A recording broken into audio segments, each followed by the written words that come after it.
السلام علیکم ورحمۃ اللہ وبرکاتہ۔ دعوت قبول نہ کرنا گناہ ہے۔ کسی نے ہمیں کھانے کی دعوت دی ہے، اگر ہم انکار کرتے ہیں تو یہ اللہ اور اس کے رسول کی نافرمانی ہے۔ حدیث کے اندر ہے، صحیح بخاری کے اندر، عن ابی ہریرہ رضی اللہ عنہ انہ یقول شر الطعام طعام الولیمہ یدعى لها الاغنیاء ویترک الفقراء ومن ترک الدعوة فقد عصى اللہ ورسولہ۔ صحیح البخاری۔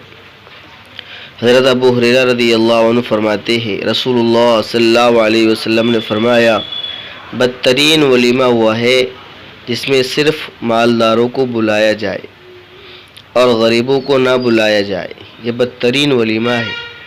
اور کہا، ومن ترک الدعوۃ فقد عصى اللہ ورسولہ، اور جس نے دعوت کو قبول کرنے کو چھوڑ دیا، قبول نہیں کیا، فقد عصى اللہ ورسولہ، اس نے اللہ اور اس کے رسول کی نافرمانی کی۔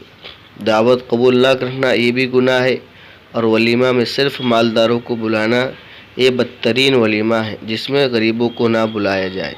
تو اس وجہ سے ولیمہ میں مالدار اور غریب دونوں کو شرکت کرنا بے حد ضروری ہے، اور دعوت قبول کرنا بھی۔